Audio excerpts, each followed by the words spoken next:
Hello ladies and gentlemen, my name is Dietrich and this is an all-new 2025 Nissan Kicks SV, and what a difference a year makes. 2025 is the first year for the second generation Nissan Kicks. They just redesigned this car and it sure looks like it. The styling is all new, it's bigger, it's bolder, it's better, and today I'm going to review it for you. We'll have a look at that new updated styling for 2025. We will check out the engine and transmission. We will measure out the cargo space and look at the passenger room on this all-new Nissan Kicks. We'll have a look at the interior features on this SV model, and we will check out the safety features. And as always, if some of that sounds interesting and some of it sounds boring, check the slidey bar down below for timestamps. So we're going to start by talking about the styling on this all-new second generation Kicks, and it really is a night and day difference. The old Kicks was a decent car, but to me it really looked kind of goofy and cheap and almost like an unserious rival to the Honda HR-Vs, the Toyota Corolla Crosses, the Subaru Crosstreks. It's kind of main rivals in this micro SUV category. The new Kicks has no such issues. I am going to be showing you video of the old one and the new one while I talk about this, and I'm not even going to tell you which is which because I know you'll be able to tell on your own. This new Kicks is longer, it's wider, it has more ground clearance, it has full LED lighting in the front, even on the entry-level models. You have some very nice looking LED rear tail lights as well. One interesting thing on this SV model, this is one level up from the base, we do have 17-inch wheels, but these are not alloy wheels, those are actually hubcaps. They could have fooled me. I didn't realize that until I was reading the spec sheet for this car. So leave it to Nissan to really make a major improvement in hubcap technology and make them look like alloy wheels. But when you get the SV, they are 1 inch larger than the standard S model. But overall, the styling on the Kicks really is majorly improved. There's no question this is an all-new model and all-new design. Nissan really swung for the fences and I think succeeded here. And it's probably one of the nicest looking cars in the class now, and it moves up to that spot after being one of the cheapest and worst looking cars in the class last year. So big kudos to Nissan for such a major improvement. Now we're going to take a look under the hood and talk about the powertrain on this new Nissan Kicks, and there's nothing super duper fancy under here. We have a 2-liter 4-cylinder engine, no turbo, no hybrid. You get 141 horsepower and 140 torque. Of course, this being a modern Nissan, it is hooked up to an X-Tronic CVT automatic transmission. One new thing for this year is that all-wheel drive is an option on all Kicks models. That was not an option during the first generation, so if you'd like a small all-wheel drive Nissan SUV, they will sell you one now for 2025. The engine in this car has pretty underwhelming statistics on paper, 141 horsepower and 140 torque, but I have to say in the real world it feels a lot more lively than that. Comparing it specifically to, say, a Honda HR-V, which has a 2-liter engine with a CVT and 158 horsepower, this actually feels faster, even though on paper it has less power. The performance is certainly not an issue. It's not a hot rod, but it definitely gets you where you need to go. This front-wheel drive model is rated 35 on the highway. I haven't done my fuel economy test yet, but I will tonight, so stay tuned for that. And if you have one of these, or if you go test drive one, or if you're wondering, you'll notice when you put it in gear, you can go park, reverse, neutral, drive, and then B. The B is for braking. That just tells the X-Tronic CVT to hold higher RPMs for the engine. So if you're going downhill, you don't have to use your brakes as much to maintain a safe speed on a downhill grade. Now we are going to measure out the cargo space on this Nissan Kicks, so I am going to get my laser tape measure and do just that. The height of the cargo area from right there to the floor is 2.4 inches, but there is a trick here. The floor is currently in its kind of upper position. If I take and pull and slide, it goes into its lower position, and we'll get into that more later. With the floor in its lower position, the height of the cargo area is 2 feet and 9 inches. The width of the cargo area at its widest point, from there to there, 4 feet and 1 inch. The width of the cargo area at its narrower point, in between the wheel wells, from there to there, 3 feet and 4 inches. The length of the cargo area from the rear of the cargo area to the back of the back seat with the back seat up, 2 feet and 8 inches. And the length of the cargo area with that back seat folded down is about 5 feet, and I say about because that's the measurement to the back of that front seat, so it does kind of depend on where you have the front seat set. They're in a bit of a mid position right now, so it could be a little more, could be a little less.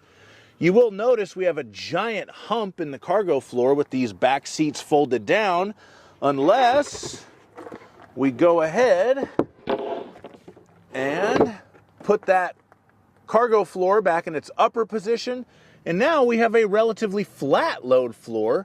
So that's a pretty artful solution to that engineering problem by Nissan. I like that.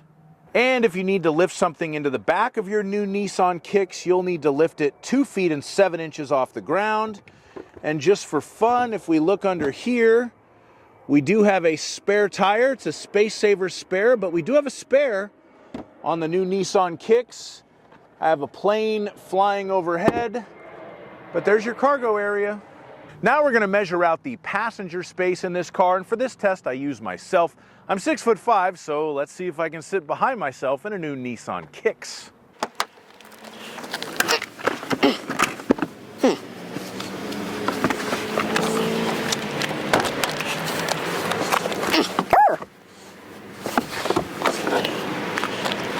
Okay, so the answer to this question is yes.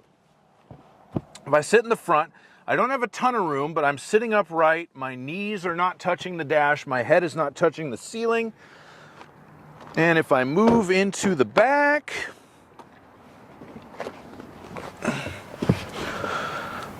my knees are barely touching, but my head's not. I'm going to give it a pass. I have no USB ports or air vents in this SV model for myself. I do have the premium cloth seats. So that is the passenger room in a 2025 Nissan Kicks.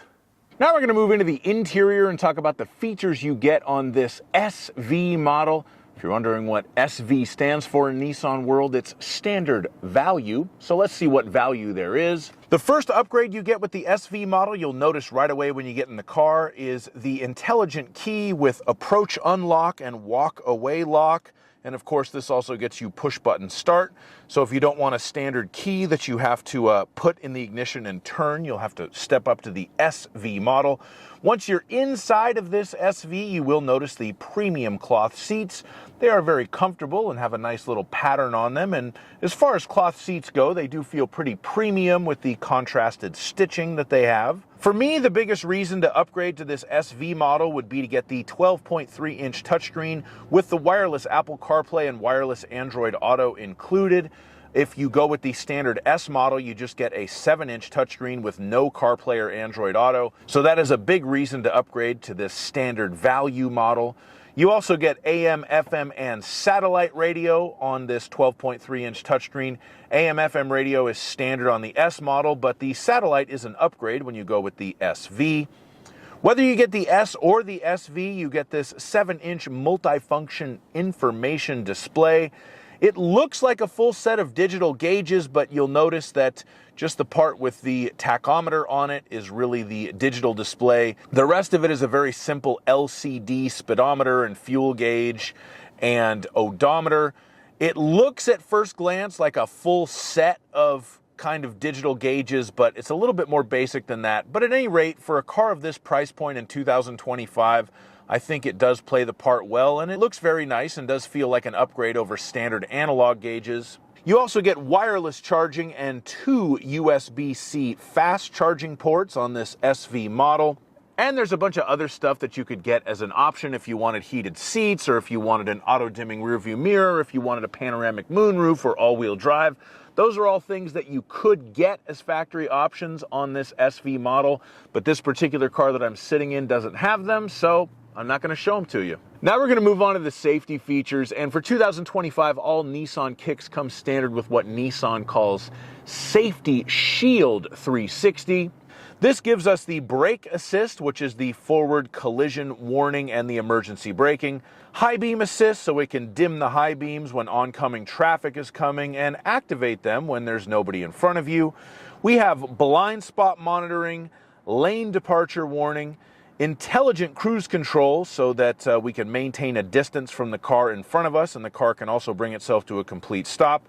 We have the driver attention alert, so this car will alert you if it thinks that you're not paying attention. And you even get rear parking sensors to go with the standard rear backup camera, so it will beep at you if it thinks you're getting too close to something in the rear.